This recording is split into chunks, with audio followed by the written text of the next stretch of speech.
ओम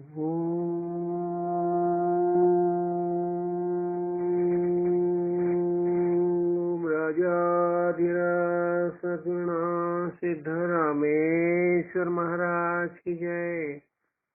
राजाधिराज सद्गुणा श्री भव साहेब महाराज की जय।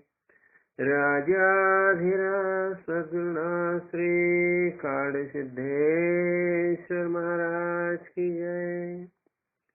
गुरु ब्रह्मा गुरुर्विष्णु गुरुर्देवो महेश्वरा गुरु साक्षात् परब्रह्मा तस्मै श्री गुरुवे नमः। ब्रह्मानन्दं परमसुखदं केवलं ज्ञानमूर्तिं द्वन्द्वातीतं गगनसदृशं सत्त्वमस्यादिलक्ष्यम् एकं नित्यविमलमचलं सर्वधी साक्षिभूतम् भावातीतं त्रिगुणरहितं सद्गुरुं तं नमामि। श्री गुरुचरणप्रतापे पुण्यपापे जाले त्रिभुवन समतीर्थे ज्ञानगंगे म्याले शुभाशुभ पाहता भावना राम झाले निशिदिनी गुरुराया उन्मनी पाले। जय जय रघुवीर समर्थ राजाधिराज सद्गुणा श्री काड़ सिद्धेश्वर महाराज की जय। श्री राम श्रीमद्दास बोध दशक चौथा समास पहिला श्रवण भक्ती निरूपण वाचण्यास प्रारंभ करतो जी महाराज। श्री गणेशाय नमः। श्री सरस्वती नमः। श्री गुरुभ्यो नमः। श्री समर्थ सद्गुरु सिद्धरामेश्वराय नमः। श्री समर्थ सद्गुरु काड़ सिद्धेश्वराय नमः। श्री राम जय जय जी गणनाथा तू विद्या वैभवे समर्था अध्यात्म विद्येचा परमार्थ मज बोलवावे। नमो शारदा वेद जननी सकल सिद्धि जयचिन्ये मानस प्रवर्तले मननी स्फूर्ति रूपे आता आठवो सद्गुरु तो पराचा हे परो जयाचे ज्ञान विचारू कळो लागे। श्रोतेन पुसिले बरवे भगवत भजन कैसे करावे म्हणून बोलिले स्वभावे ग्रंथांतरी सावध होऊनी श्रोते जन ऐका नवविधा भजन सच्छास्त्री बोलिले पावन होई जे येणे। शरणं कीर्तनं विष्णु स्मरणं पाद सेवनं अर्चनं वंदनं दास्यं सख्यमात्मनिवेदनम्। जय जय रघुवीर समर्थ।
अभी हम भाग्य से ये परमार्थ ज्ञान जो है, ये ज्ञान मार्ग में प्रवेश कर रहे हैं।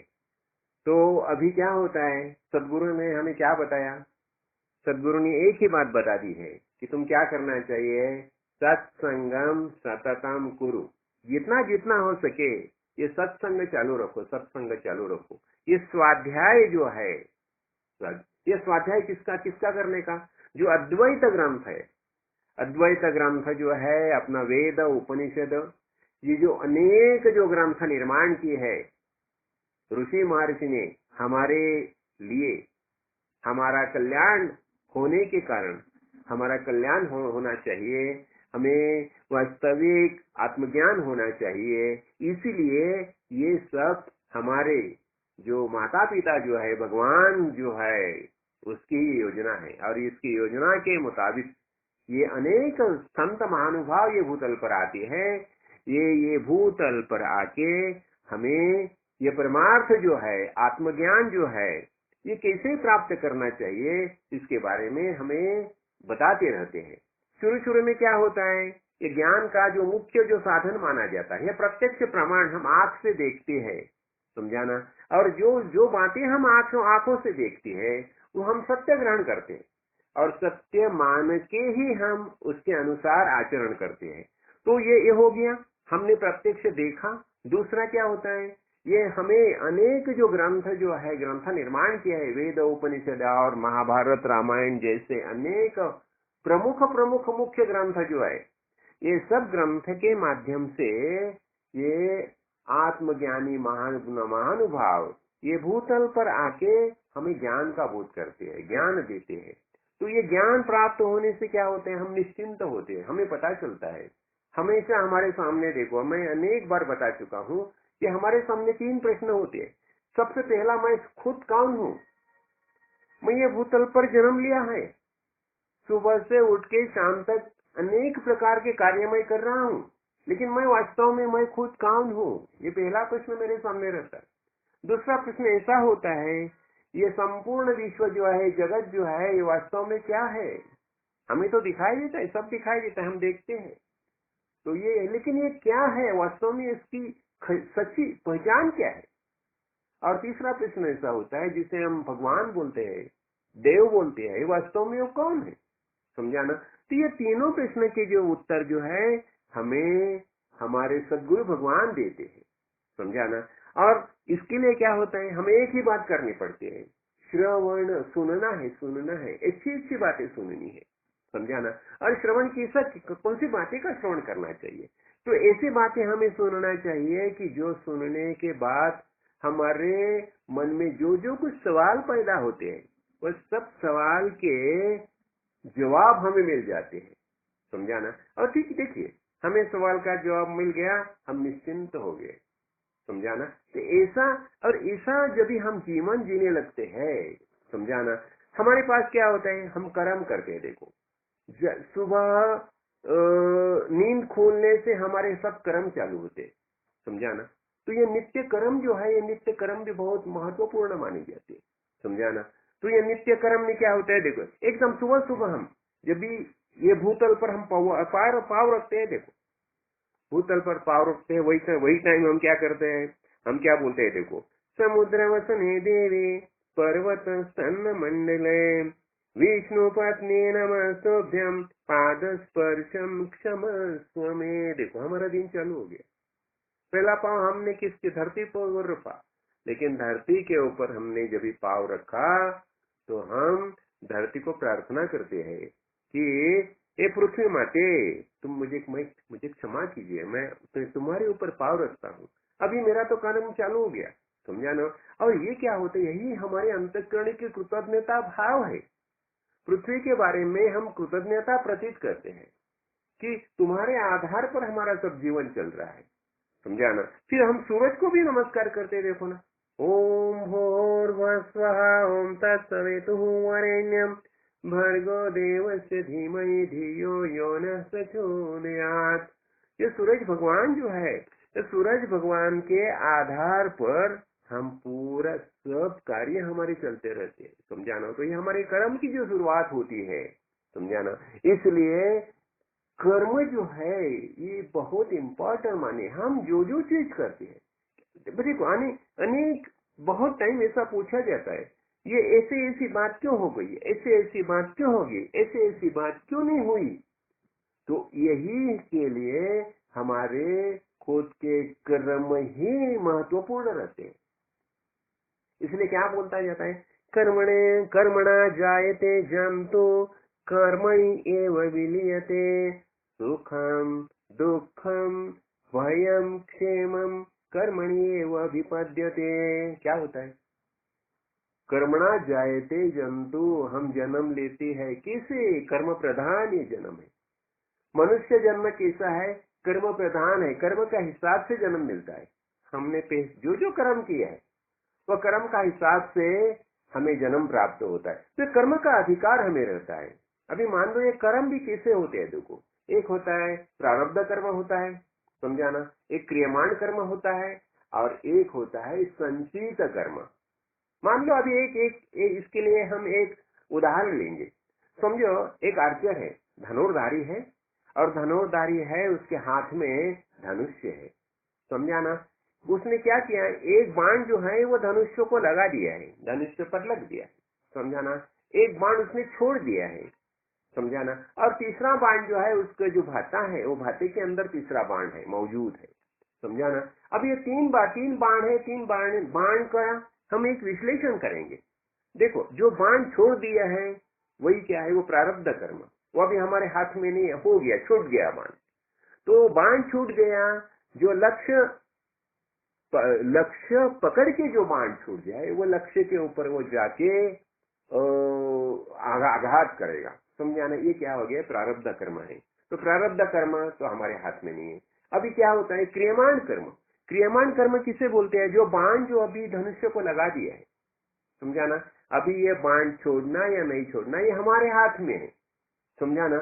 तो हम इसके लिए ये बाण छोड़ना या नहीं छोड़ना, इसका मतलब क्या हो गया, ये कर्म हम कर रहे हैं। तो कर्म का एनालिसिस करेंगे हम विवेक से, विवेक और वैराग्य से हम वो कर्म की तरफ देखेंगे तो हमें पता चलेगा। नहीं, देखिए अभी ये हम कर्म करते हैं, ये करने से क्या इसका परिणाम क्या हो जाएगा। तो हमें ये सोचना चाहिए कि इसका परिणाम अच्छा ही रहेगा, तो ही ये कर्म हमें करने चाहिए। समझो, वो कर्म करने से उसका परिणाम अच्छा नहीं निकलेगा तो वो कर्म नहीं करना चाहिए, समझाना। इसलिए एक कर्म करने का अधिकार हमें है, समझाना। तो क्रियमाण कर्म जो है वो अपने हाथ में है, समझाना। तो ये करना या नहीं करना, ये हम सोच के ही उसका निर्णय कर सकते हैं। वो अच्छे कर्म रहेंगे तो हमें करना चाहिए, समझाना। और अच्छे कर्म हम कभी मत बोल सकते हैं।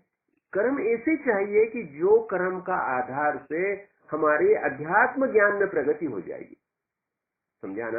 अध्यात्म दृष्टिया, ज्ञान दृष्टि में हम प्रगत हो जाएंगे, ऐसे कर्म हमें चाहिए। देखो मुझे एक याद आ गई अभी। देखो महाराज जो भी क्या करते थे, जब निवांत शांत बैठे थे ना, तो वो माला लेती थी, रुद्राक्ष की माला लेते थे, मणि की माला लेते थे और वो नाम स्मरण करते रहते थे, समझाना। तो समझो अभी उन्हें पूछा कि गुरुजी देखिए अभी आप ये माला क्यों जप रहे हैं, आपको ये माला जपने की क्या जरूरत है।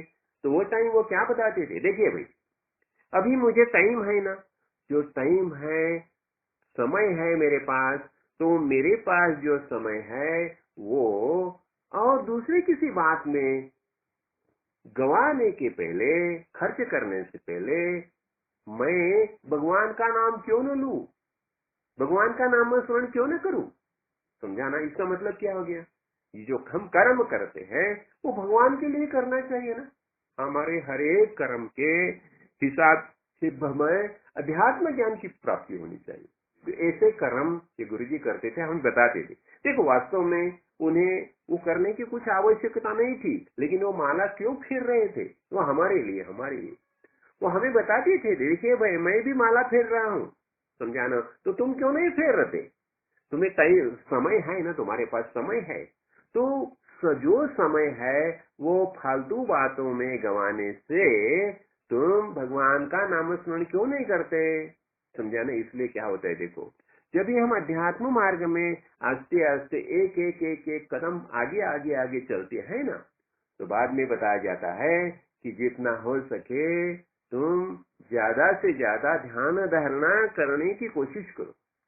समझा ना? अभी और जो टाइम गुरुजी ये मंत्र देते थे, नाम मंत्र देते थे, वो टाइम बताते थे, देखिए भाई तुम ये नाम मंत्र जो है सुबह और शाम को कम से कम आधा घंटा तो शांति से ये इसका नाम स्मरण करो।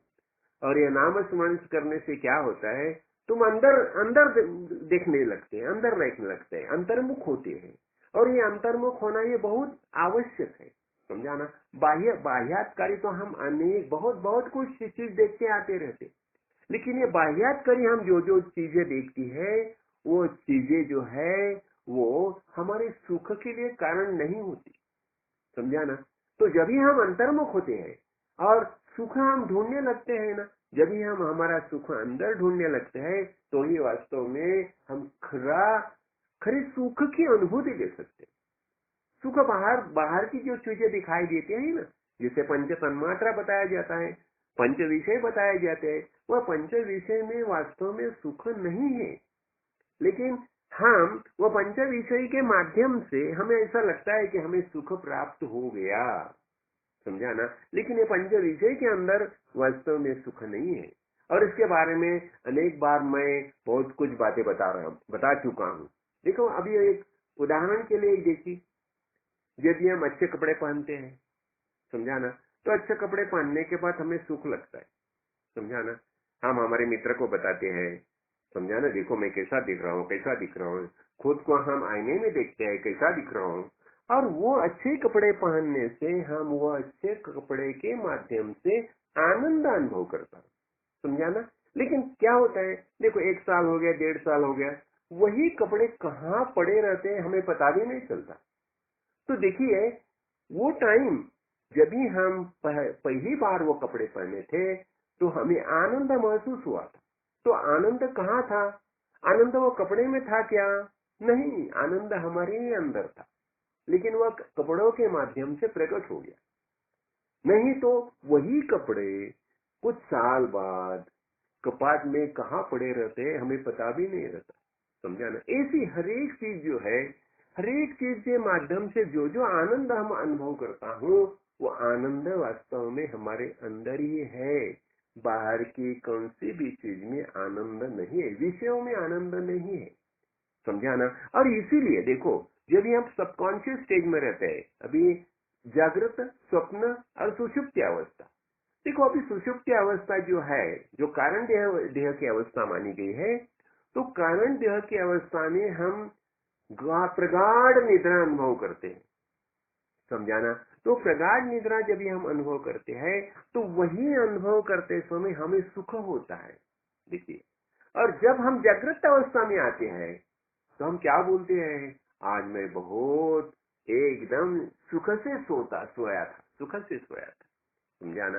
देखिए अब ये सुख से सोया था, ये अनुभव किया किसने? हमारे अंदर जो आत्म तत्व है उसने ही अनुभव किया है कि मैं सुख से सोया था।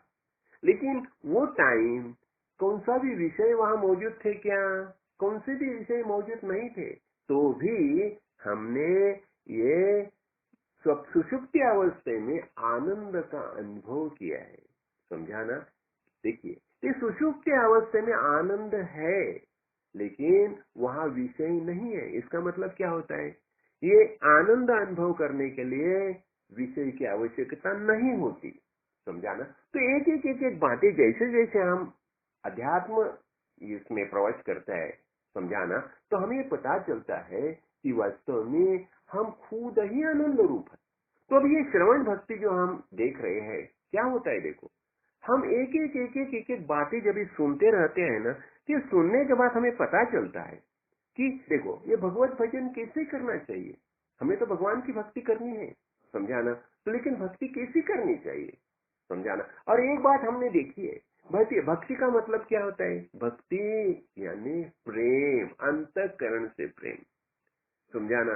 तो नारद भक्ति सूत्र में भी नारद महर्षि देवर्षि नारद ने जो भक्ति सूत्र लिखे, उसमें उसने क्या बताया, अथ तो भक्ति व्याख्यास्यम, अभी अभी सब हो गया, सब बता के होगा, अभी मैं भक्ति की व्याख्या करता हूँ, समझाना। अथ तो भक्ति व्याख्यास्यम, अभी मैं भक्ति की व्याख्या करता हूँ, ये उसका पहला सूत्र है। और वो भक्ति की व्याख्या क्या बताते हैं, देखो बहुत बहुत बहुत कुछ बातें होगी, भक्ति के बारे में बहुत कुछ समझाया, और वो पहले व्याख्या करता है, सात्वस्मिन् परम प्रेम रूपा अमृत स्वरूपा च यल्लब्ध्वा पुमान् सिद्धो भवति तृप्तो भवति, यही भक्ति है।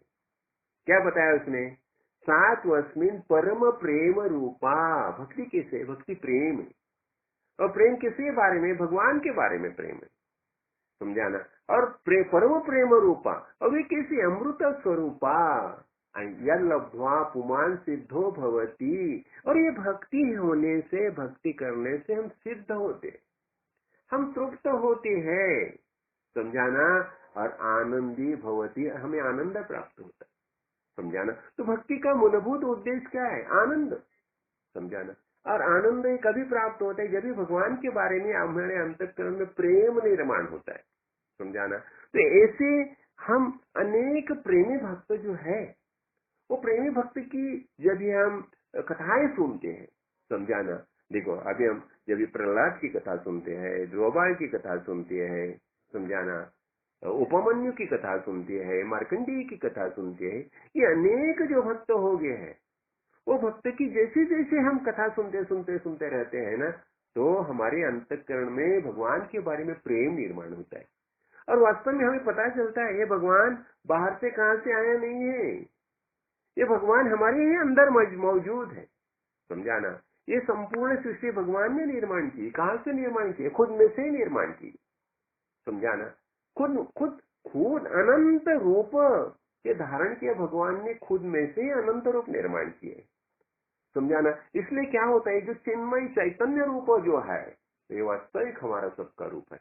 ये चैतन्य का पूरा समझो, एक एक ज्ञानेश्वर मौली महाराज ने एक जगह एक बताया है कि ऐसा एक बड़ा पर्वत है, समझाना। वो पर्वत क्या किया, वो पर्वत का कोरना चालू किया, समझाना। वो पर्वत में से ही भगवान की प्रतिमा निर्माण की, समझाना।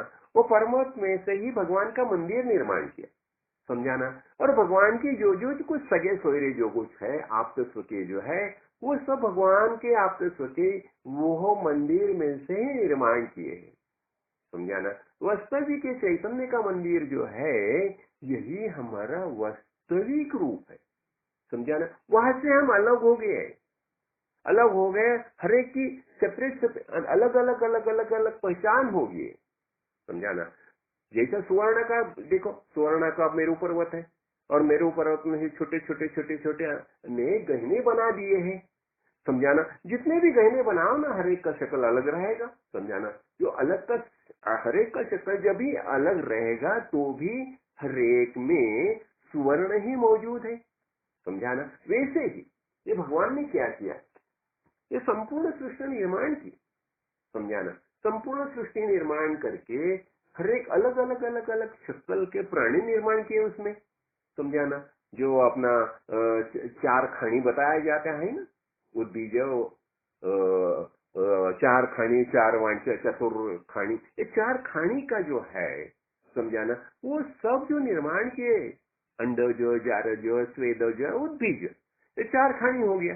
वे सब भगवान ने निर्माण किए हैं, खुद में से निर्माण किए हैं, आनंद के लिए निर्माण किए हैं, समझाना। लेकिन ये सब के अंदर चैतन्य रूप, जैसे सुवर्ण होता है, अनेक गहने हैं, गहने के अंदर सुवर्ण होता है, वैसे ही ये संपूर्ण विश्व के अंदर चैतन्य रूप भगवान ही मौजूद है। अभी देखो, ये बात जब भी हमें पता चलती है ना, तो हरेक के बारे में हमारे अंतःकरण में प्रेम निर्माण होता है, समझाना।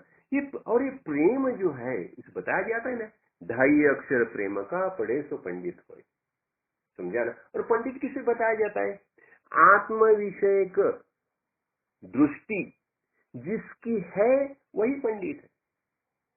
जिसकी दृष्टि कैसे, आत्म विषयक दृष्टि है, यानी इसका मतलब क्या हो गया, सर्वाभूति भगवत भाव, सबके अंदर भगवान ही मौजूद है, वासुदेव सर्व सर्व में वासुदेव ही बैठे। ये जब भी ज्ञान प्राप्त होता है तो अंतर्बाह्य हम चेंज होते बदल जाते हैं, हमारा सब बदल ही जाता है। हमें पता चला वास्तव में मैं कौन हो रही है, संपूर्ण जगत कौन क्या है, हमें पता चला। तो हम ये पता चलने से हमारा पूरा आचरण बदल जाता है।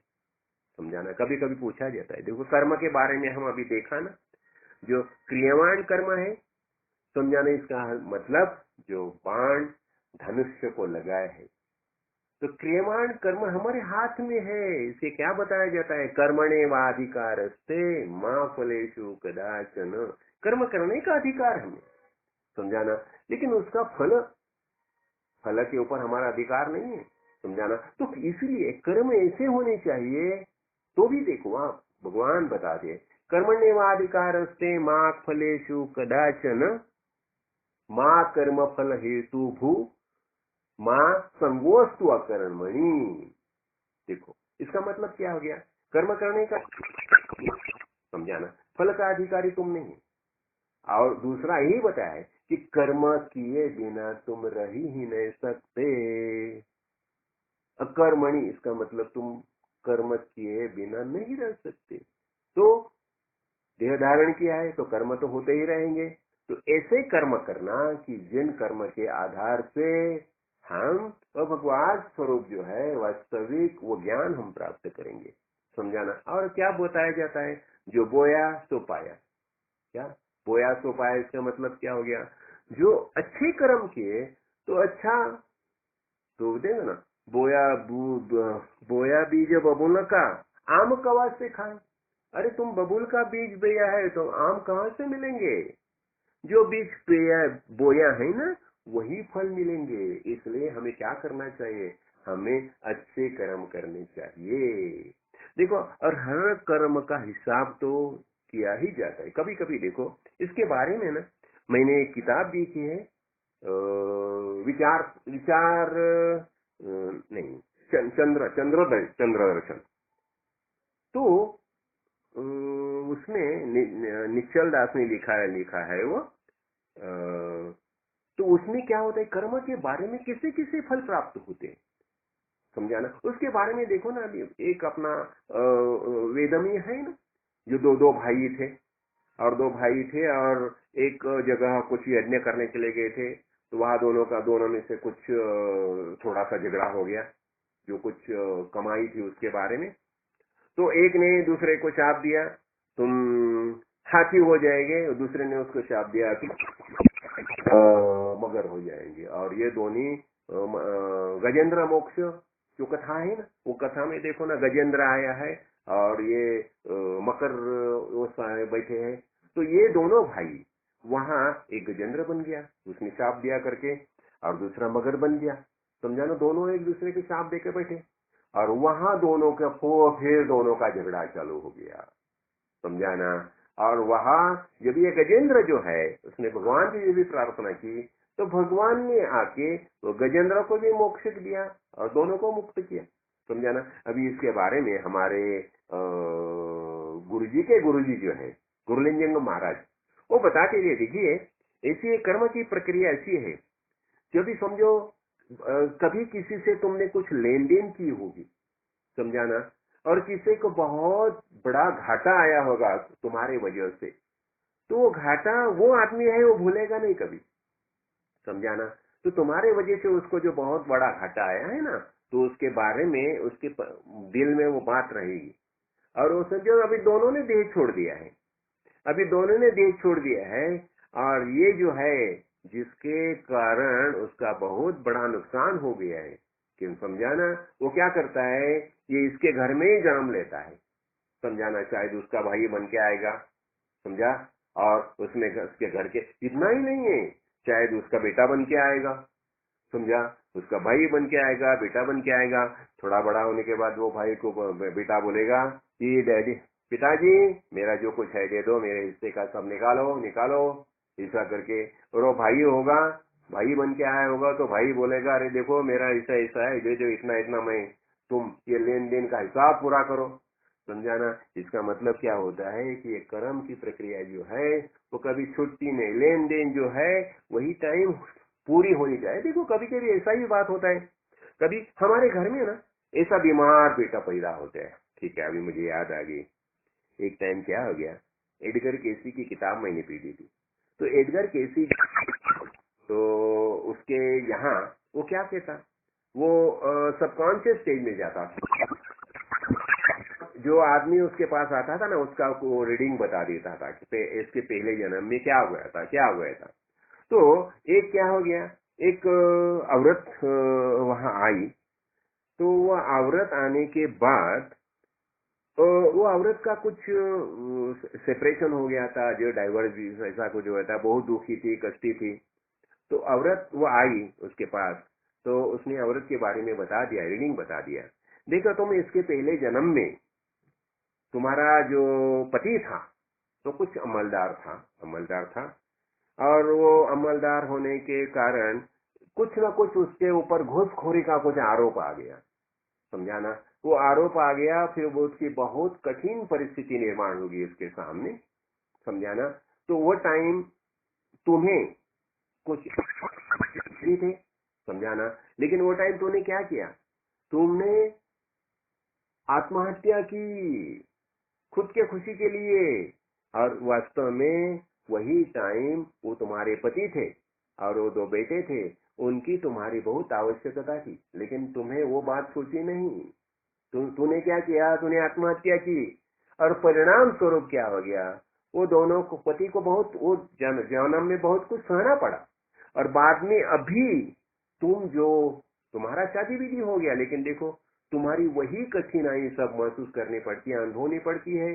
तुम्हारे ही जन्म में तुम्हारी जिससे शादी हो गई थी वो भी तुमको छोड़ के गया, और ये सब दुखी कष्टी अवस्था जो है ये प्राप्त क्यों होगी, वो जन्म में तुम तुम्हारे पति को छोड़ के आत्महत्या करके चली गई, वही कर्म का फल अब तुम भोग रही हूँ।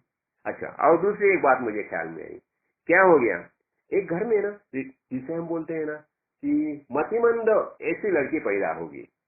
अभी मतिमंद लड़की पैदा होगी तो ये वो लड़की के माँ बाप थे, वो एडगर केसी के पास आ गए।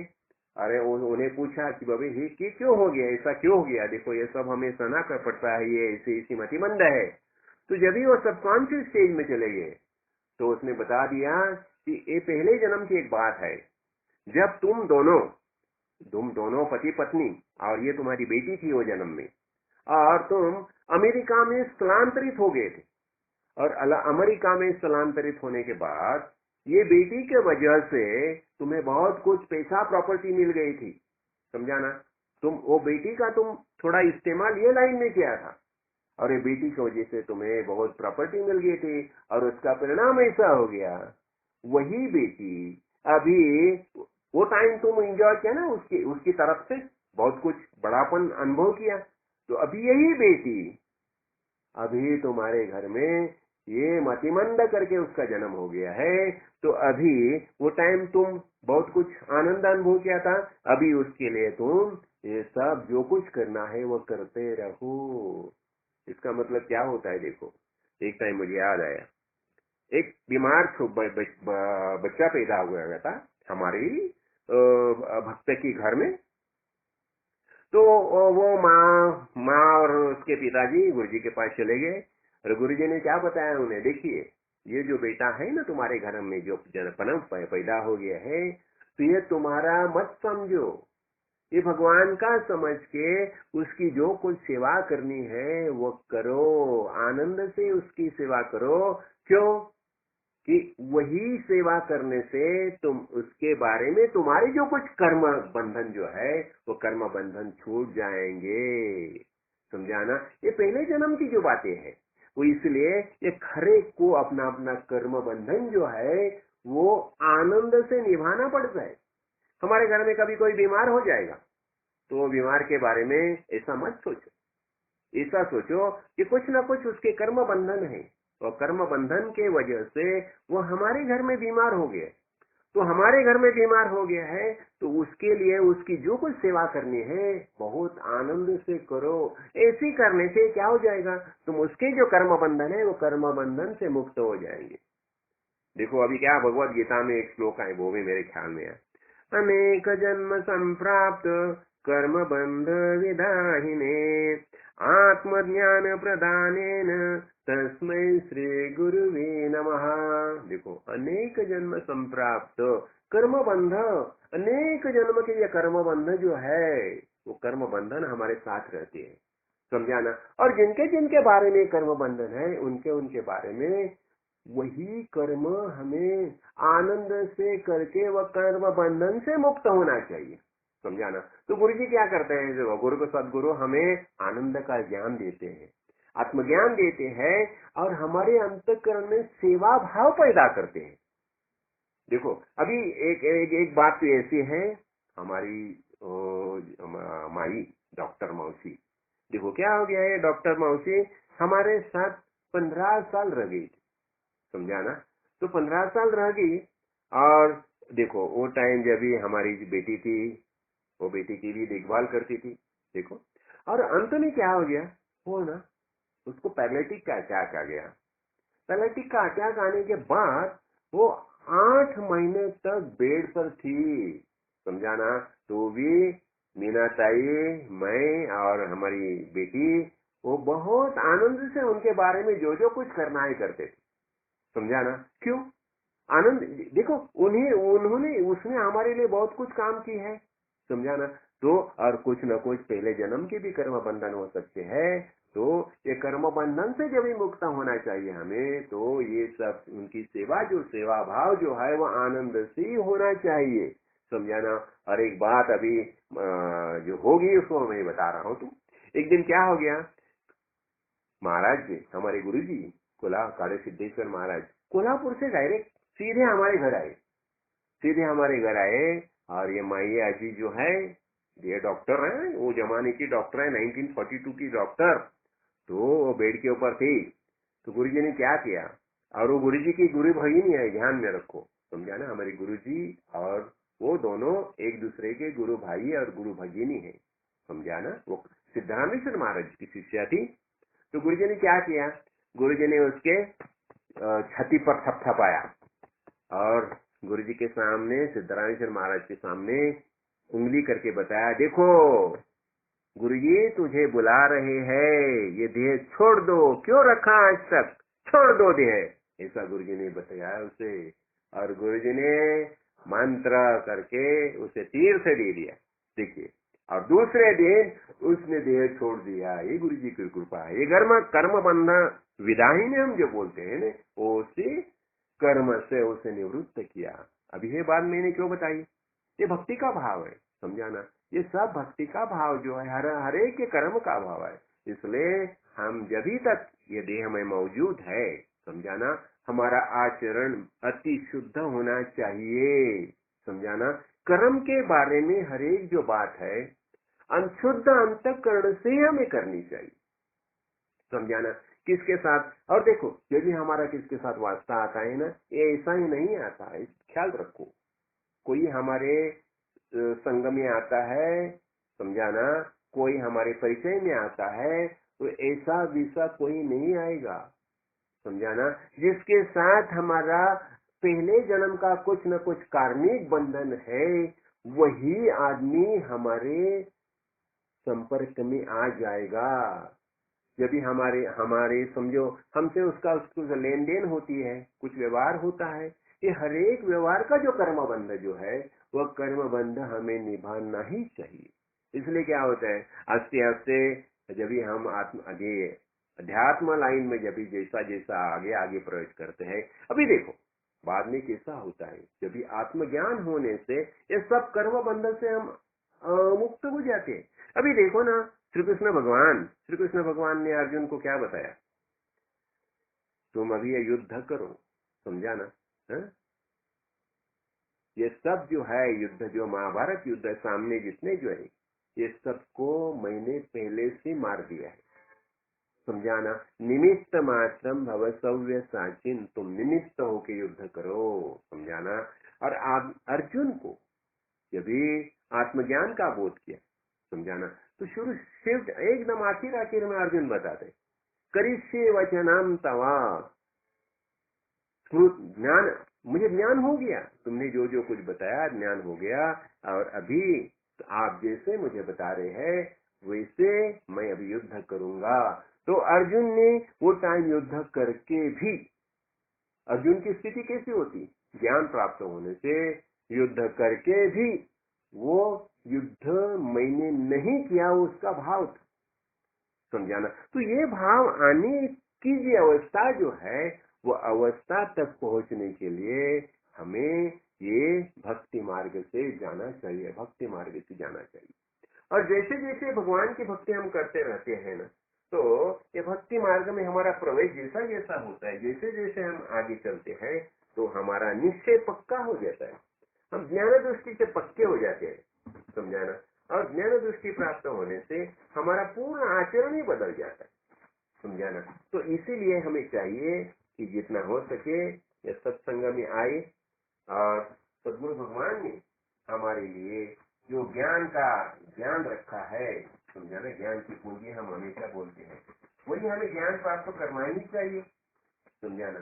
तो हम एक ही बात करें कि ये भक्ति मार्ग से जितना हो सके गुजरते रहे, चलते रहे, समझाना। और ये चीज, इससे क्या होता है, देखो, हरेक हम देह तो धारण किया है, देह धारण किया है, तो ये देह के माध्यम से हमारा कर्म तो होते ही रहेंगे, समझाना। तो हम क्या कर्म चाहिए, जैसे यहाँ इसने बताया ना, श्रवणम कीर्तनम विष्णु स्मरणम पाद सेवनम अर्चनम वंदनम दास्यम सख्यमात्म निवेदनम, ये नवविधा भक्ति जो बताई है, समझो, ये भक्ति के एक तरीके बताए हैं हमें समझाने के लिए, लेकिन हमें एक ही चाहिए, एक ही बात हमें समझनी चाहिए, भक्ति क्या मतलब एक ही होता है, भगवान के बारे में प्रेम, समझाना।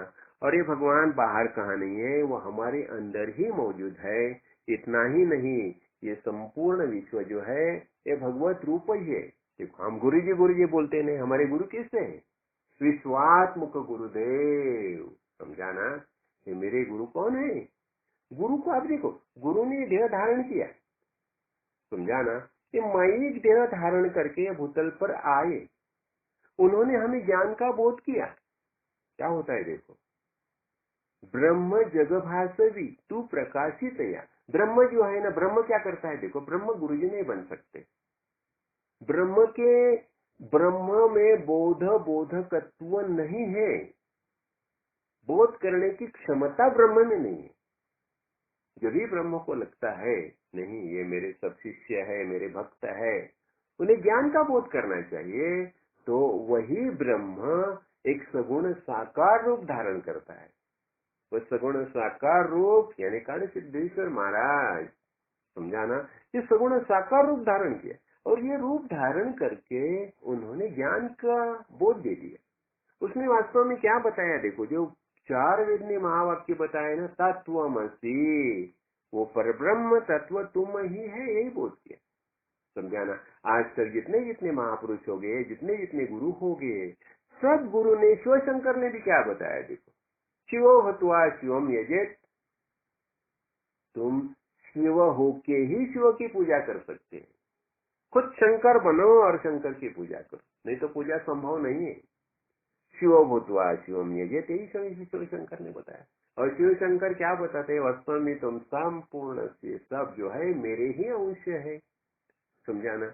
इसलिए शिव शंकर हम सबसे अलग नहीं है, विष्णु भगवान हमसे अलग नहीं है, जिसे हम जानियो संवेद जो है, समझाने, जो संवेदना है, संवेद, वो हमारे अंदर ही मौजूद है, समझाना। और ये संवेदना का वास्तविक रूप है वही विष्णु भगवान है, वो कहाँ है, हमारे अंदर ही बैठे, समझाना।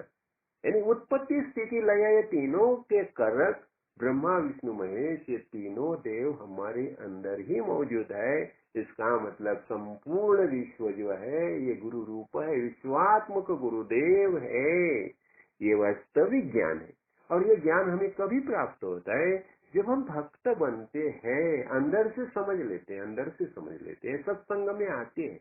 इसलिए हम एक ही करें, ये सत्संग में आते रहे, और ये हमारे गुरुजी ने हमारे लिए जो ज्ञान रखा है, समझाना, वो ज्ञान का वास्तविक ज्ञान प्राप्त करें। हमें ज्ञान है ही, पहले से ही है, लेकिन हम भूल गए हैं।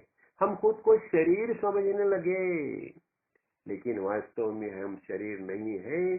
शरीर मैंने धारण किया है, हमने शरीर धारण किया है, और ये शरीर में चैतन्य रूप परमात्मा परमेश्वर है। वास्तविक वही हमारा रूप है। सद्गुरु कृपा से हमें जैसे जैसे हम सत्संग में आते हैं समझाना, और विवेक वैराग्य से ये समझ लेते हैं, तो हमें पता चलता है अरे हम ही भगवत स्वरूप है। ये सबको ज्ञान प्राप्त हो जाए, यही सदगुरु भगवान से प्रार्थना। रजाधिराज सद्गुरुनाथ सिद्धरामेश्वर महाराज की जय। रजाधिराज सद्गुरुनाथ श्री भव साहेब महाराज की जय। रजाधिराज सद्गुरुनाथ श्री काड़ सिद्धेश्वर महाराज की जय। क्रिये वीण नाना परी बोली जेते, परिचित दूषित तेला जवीते, मना कल्पनाधीत सैराट धावे, तया मानवा देव कैसे निपावे। विवेके क्रिया पुली पालटावी, अति आदरे शुद्ध क्रिया धरावी। जनी बोलण्या सारखे चाल बापा, मना कल्पना सोडे संसार तापा। यहाँ भी समर्थ क्या बता रहे हैं, देखिए विवेक के बिना जो हम बोलते हैं ना वैसे हम आचरण नहीं करते। समझाना, हम बहुत बड़ी बड़ी बड़ी बातें बोलते हैं, लेकिन हमारा आचरण नहीं होता। अभी तो मैं देख रहा हूँ, अभी एक नया जमाना निकल गया, व्हाट्सएप का जमाना। देखिए वो व्हाट्सएप के ऊपर ना हर एक जन बाप रे कितने आध्यात्मिक मैसेज भेजते हैं, एक एक मैसेज भेजते हैं ना। तो भेजने वाला जो है, जिसने मैसेज भेजा है, मुझे ऐसा शंका आती है, आशंका आती है कि ये भेजने वाले को उसका अर्थ समझ गया है नहीं। जो हम मैसेज भेजते हैं ना, दूसरे को मैसेज देते हैं, तो मैसेज का अर्थ हम खुद समझ ले तो बहुत अच्छा, बहुत कुछ हो गया। इतने इतने बड़े बड़े बड़े मैसेज आते हैं, आध्यात्मिक मैसेज आते हैं, ज्ञान के मैसेज आते हैं, समझाना। लेकिन ये मैसेज के बारे में ये भेजने वाला जो है उसने खुद उसका आचरण किया है क्या नहीं, यही बड़ी महत्वपूर्ण बात होती है, समझाना। और अभी अभी आओ और एक बात देख, ये तो हो गया। और बहुत बहुत लोग ना गुरुजी के बारे में बताते, मेरे गुरुजी ने ऐसा किया, मेरे गुरुजी ने ऐसा किया, मेरे गुरुजी ने मुझे ऐसा बताया, मुझे ऐसा बताया। ये ठीक है, तुझे गुरुजी ने तुम्हें ये बताया वो बताया, लेकिन तुम खुद क्या किया? जैसा गुरुजी ने बताया, समझाना, गुरुजी ने बहुत बहुत कुछ बातें तुम्हारे बारे में बता दी, समझाना, तुम्हें वो खुद बातें बता दी, लेकिन वो बातें के हिसाब से वैसा आचरण तुम करते क्या, कर रहे हो क्या? नहीं ना, फिर क्या? गुरुजी ने क्या होता है, बड़े बहुत कुछ कोई बताते हैं, मैं इतने इतने ये फलाना फलाना मेरे गुरु है, ये मेरे गुरु है, ठीक है, बड़ी बात है। लेकिन जो गुरुजी ने जो बातें बताई, गुरुजी ने जो आचरण किया, वही वैसा ही आचरण तुम कर रहे हो क्या? फिर क्या फायदा? गुरुजी ने बहुत कुछ बताया, समझाना। इसके बारे में एक बताए, नळी फुंकली सोनारे इकडून तिकडे गेले वारे, बता दिया उन्होंने, बहुत कुछ बता दिया, लेकिन उसका आचरण तुम नहीं किया, फिर क्या फायदा हो गया? ऐसा होता है। इसलिए समर्थ ये थे, वे हाँ बता रहे हैं कि क्रिया नाना परी, खुद कर्म नहीं करते, वैसा कर्म नहीं करते, अनेक बातें बताती है, लेकिन इसलिए क्या बताया जाता है कि जो क्रिया कर्म होना चाहिए पहले वैसा आचरण करो, शास्त्र के अनुसार आचरण करो, समझाना। और अंदर से मुक्त हो जाओ, मुक्त हो जाओ। ये संपूर्ण विश्व है, मेरा ही रूप है, वास्तव में मैं ही चैतन्य रूप हूँ। ये ज्ञान दृष्टि प्राप्त करो, और ये ज्ञान दृष्टि प्राप्त करने के बाद क्या होता है, चाह गई चिंता मिटी, मनुआ बेपुर गवाह, जिसको कुछ न चाहिए वही शहंशाह। जिस जिस अवस्था में तुम हो, वही वही अवस्था में वास्तविक तुम आनंद संपादन कर सकते हैं, आनंदी रह सकते हैं, समझाना। जीने के महाराज बताते थे, महाराज जब भी पूजे था ना, महाराज बोलते थे, देखो मुझे पूरा दिन में कितना लगता है, ये एक रोटी सुबह की रोटी, शाम को रोटी, दोपहर की रोटी, बस इतना है। तो वो टाइम बता देते हैं, तो मेरा पूरा दिन का कितना खर्चा आ जाएगा, ज्यादा से ज्यादा 50 रुपया, बस हो गया, ऐसे महाराज बताते हैं वो जमाने में।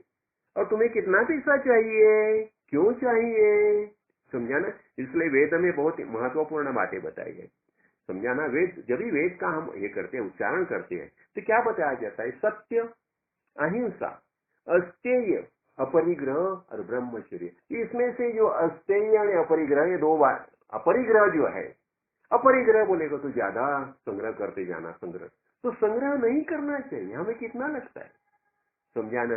जो 4 रचना के बारे में मैं बहुत टाइम में बता चुका हूँ, समझाना। तो ये बातें जो है समझ लेंगे ना, तो जितना हो सके आवश्यक उतना ही संग्रह करें, और ऐसा होने से हम आनंद अनुभव सकते हैं, समझाना। वास्तविक जीवनानंद जो है, वो जीवनानंद अनुभव करने की क्षमता हमें, हमारे अंदर है, लेकिन उसी के लिए हमें एक ही बात करनी चाहिए, जितना हो सके सत्संग में आना चाहिए। सदगुरु भगवान ने हमारे लिए जो जो जो बातें बताई है, वो बातों के हिसाब से आचरण करना चाहिए, और जितना हो सके ये भक्ति मार्ग में चलना चाहिए। भक्ति बोलेगा तो ईश्वर के बारे में, भगवान के बारे में प्रेम, वो प्रेम हमारे अंदर मौजूद है। देखिए, हमारे अंदर पहले से ही प्रेम है, समझा ना। भगवान कहाँ बाहर नहीं है, अंदर ही है, लेकिन हमने क्या किया, मुझे ये चाहिए, वो चाहिए, वो चाहिए, वही चाहिए, इस चाह की जो अनेक जो लेयर है, आवरण है, उसके ऊपर डाले हैं, उसके अंदर भगवान को हमने दबा के रखा है। तो उसको प्रकट करना चाहिए, और उसके लिए मैंने बहुत टाइम बताया, सबसे इम्पोर्टेंट महत्वपूर्ण बात है, हमें ध्यान धारणा करनी चाहिए, समझाना। और ध्यान धारणा करके अंतस्थ भगवंत को जागृत करना चाहिए। सदगुरु मौली की कृपा से ये सामर्थ्य हमारे अंदर मौजूद है, लेकिन वो प्रकट करने की क्षमता, सामर्थ्य भगवान हमें दे, यही प्रार्थना। रजाधिराज सद्गुरुनाथ सिद्धरामेश्वर महाराज की जय। रजाधिराज सद्गुरुनाथ श्री भव साहब महाराज की जय। रजाधिराज सद्गुरुनाथ श्री काल सिद्धेश्वर महाराज की जय।